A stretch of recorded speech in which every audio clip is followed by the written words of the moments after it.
नमस्कार दोस्तों, आदाब। मैं सद्दाम आप सभी दर्शकों का स्वागत करता हूं। क्या हो यदि आप अपनी पत्नी को काबिले तारीफ बनाना चाहें और वह नाकाबिले तारीफ बन जाए।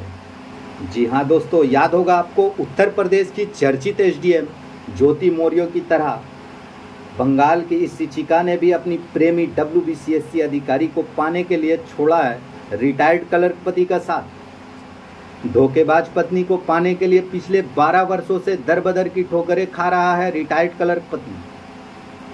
पीड़ित अपनी पत्नी को पाने के लिए राष्ट्रपति, प्रधानमंत्री से लेकर मुख्यमंत्री व राज्यपाल सहित पुलिस अधिकारियों और जिला प्रशासन तक को कर चुका है लिखित रूप से शिकायत। झारखंड सिंचाई विभाग में क्लर्क के पद पर रहकर अपनी पत्नी को आईए, बीए, एमए और पीएचडी की पढ़ाई करवाकर शिक्षिका बनाने में दिया था भरपूर साथ।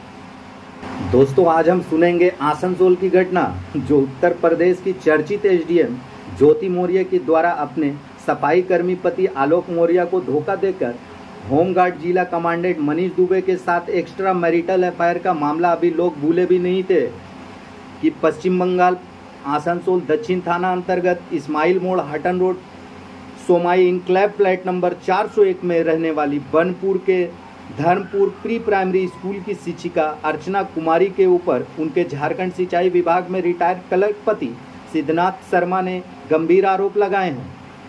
सिद्धनाथ ने अपने आरोपों में यह कहा है कि उनकी शादी बिहार बीटा की रहने वाली अर्चना कुमारी के साथ 10 जुलाई 1988 में देवघर मंदिर में हुई थी। उनकी पत्नी 10वीं तक पढ़ाई की थी। सिद्धनाथ कहते हैं कि उनकी पत्नी को पढ़ा लिखा कर शिक्षिका बनना था, पर परिवार में 6 बहन, 2 भाई, माता पिता को लेकर कुल 10 सदस्य होने के कारण परिवार का खर्चा ज़्यादा था, जो उनकी पत्नी की आगे की पढ़ाई में सबसे बड़ी बाधा थी। इसके लिए अपनी सपनों को पूरा करने के लिए सिद्धनाथ ने पत्नी की पढ़ाई जारी रखी, आईए, बीए, एमए और फिर पीएचडी की पढ़ाई करवाई, जिसके बाद उनकी पत्नी को आसनसोल के Burnpur Dharampur pre primary school में शिक्षिका के पद पर नौकरी मिल गई। अपनी पत्नी के सपनों को पूरा करने के लिए सिद्धनाथ का मेहनत रंग लाया। दोनों पति पत्नी काफ़ी खुश थे। दोनों को एक बच्चा भी हुआ। उनके जीवन में सब कुछ ठीक ठाक ही चल रहा था। सिद्धनाथ की पत्नी अर्चना को जामताड़ा से आसनसोल आकर ड्यूटी करने में काफ़ी मुश्किल हो रही थी, जिसके बाद सिद्धनाथ ने अपनी पत्नी की मुश्किलों का हल करने के लिए आसनसोल हीरापुर थाना अंतर्गत डॉली लॉज में एक किराए का मकान ले लिया, जहां पत्नी और पति, उनका एक बच्चा साथ रहने लगा। सिद्धनाथ वहीं से जामताड़ा सिंचाई विभाग अपने ड्यूटी पर जाते और फिर अपना ड्यूटी खत्म कर वापस आसनसोल घर आते। सिद्धनाथ ने कहा 2007 में उनकी पत्नी अर्चना ने उनको बताया कि उसके स्कूल में बच्चों के मध्याह्न भोजन में गड़बड़ी को लेकर किसी ने जिला प्रशासन को शिकायत की है, जिस शिकायत के आधार पर स्कूल में जांच शुरू हो गई। जांच के लिए डब्ल्यूबीसीएससी अधिकारी सुदीप्तो भट्टाचार्य आए थे। उनकी पत्नी ने यह भी कहा कि स्कूल में क्या होगा कुछ कहा नहीं जा सकता, जिसका जवाब मैंने देते हुए कहा कि घबराने की कोई बात नहीं है, जो होगा अच्छा होगा।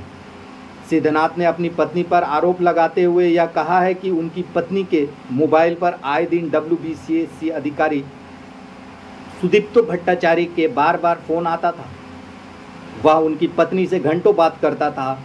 इसी बीच वह अचानक से कभी 1 सप्ताह तो कभी 2 सप्ताह के लिए गायब हो जाती थी। कहाँ जाती थी वह कुछ बताती भी नहीं थी। पूछने पर गुस्सा हो जाती थी और उल्टे सीधे जवाब देने लगती थी। सिद्धनाथ ने बताया कि वह अपनी पत्नी की गैर मौजूदगी में उसका बैग चेक किए, जिसमें कई फोटोग्राफ उनको मिले, जिसमें डब्ल्यूबीसीएससी अधिकारी सुदीप्तो भट्टाचार्य और उनकी पत्नी एक साथ दिखाई दिए हैं। किसी होटल में तो किसी पार्क में, कोई स्टेशन तो कभी दार्जिलिंग, कभी सिलीगुड़ी में खींचे गए अनगिनत फोटो मिले हैं। और यह सब देखकर वह काफ़ी दुखी हो गए। पत्नी अर्चना के घर आने पर उन्होंने उससे पूछा कि उससे आखिर कौन सी ऐसी गलती हुई है जिसकी सजा वह उनको दे रही है।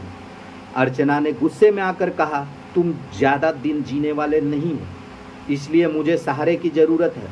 सिद्धनाथ ने अपनी पत्नी से पूछा, उससे किसने कह दिया कि वह ज़्यादा दिनों तक नहीं जीने वाला है।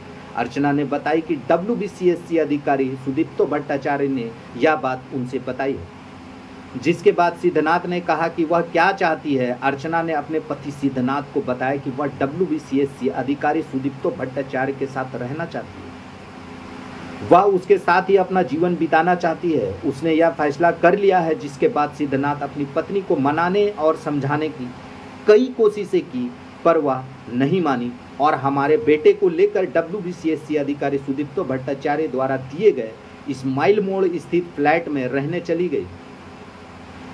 WBCSC अधिकारी सुदीप्तो भट्टाचार्य के साथ रहने लगी। सिद्धनाथ ने यह भी आरोप लगाया कि WBCSC अधिकारी सुदीप्तो भट्टाचार्य पहले से ही शादीशुदा हैं। उन्होंने अपनी पत्नी को तलाक देकर अपने 2 बच्चों को छोड़कर वह उनकी पत्नी अर्चना के साथ रह रहे हैं। उन्होंने WBCSC अधिकारी सुदीप्तो भट्टाचार्य से हाथ जोड़कर अपनी पत्नी अर्चना कुमारी को छोड़ देने व उनके हंसते खेलते परिवार को बर्बाद नहीं करने की अपील की, पर वह नहीं माना और उन्होंने धमकी दी कि मैं अपनी पत्नी अर्चना का पीछा छोड़ दूं, उसे भूल जाऊं, नहीं तो मुझे या तो किसी झूठे केस में फंसा दिया जाएगा या फिर मेरी हत्या करवा दी जाएगी। ऐसे में सिद्धनाथ ने अपनी जान बचाने और सुरक्षा के साथ साथ अपनी पत्नी और बच्चा को पाने के लिए राष्ट्रपति सहित प्रधानमंत्री, पश्चिम बंगाल के, बिहार के राज्यपाल, दोनों राज्यों के मुख्यमंत्री और DGP सहित जिला अध्यक्ष शासकों व पश्चिम बंगाल के शिक्षा मंत्री को भी लिखित रूप से शिकायत की है। उन्होंने यह भी कहा है कि यदि मुझे न्याय नहीं मिला, साथ में उन्होंने न्याय नहीं मिलने पर आत्मदाह की भी धमकी दी है। उन्होंने कहा है कि अगर उनको न्याय नहीं मिला तो वह अपनी पत्नी और अपने बच्चे के वियोग में आत्मदाह करने पर मजबूर हो जाएंगे। उन्होंने WBCSC अधिकारी सुदीप्तो भट्टाचार्य पर यह गंभीर आरोप लगाया है कि उन्होंने जानबूझकर एक सोची समझी साजिश के तहत अपने पैसे और पद के बल पर उनकी हंसती खेलती जिंदगी और उनके परिवार के साथ खिलवाड़ किया है, उनके परिवार को बर्बाद कर दिया है। लोग उन पर हंस रहे हैं, उनको देखकर मजाक बनाते हैं। ऐसे में उनके पास अब मरने के अलावा और कोई रास्ता नहीं है। उन्होंने अपने मौत का जिम्मेवार WBCSC अधिकारी सुदीप्तो भट्टाचार्य को बताया है। उन्होंने कहा है कि उनके द्वारा आत्मदाह करने के जिम्मेवार WBCSC अधिकारी सुदीप्तो भट्टाचार्य होंगे और कोई नहीं। वहीं इस मामले में सिद्धनाथ शर्मा की पत्नी अर्चना ने पति सिद्धनाथ के द्वारा लगाए गए सभी आरोपों से इनकार किया है। अर्चना ने पति के ऊपर ही गंभीर आरोप लगाए हैं कि वह उन्हें मानसिक और शारीरिक रूप से प्रताड़ित करती थी और उनके पति के द्वारा लगाए गए सभी आरोप बेबुनियाद हैं। उनका संबंध किसी के साथ नहीं है, वह फ्लैट में अपने बेटे के साथ अकेले रहती है।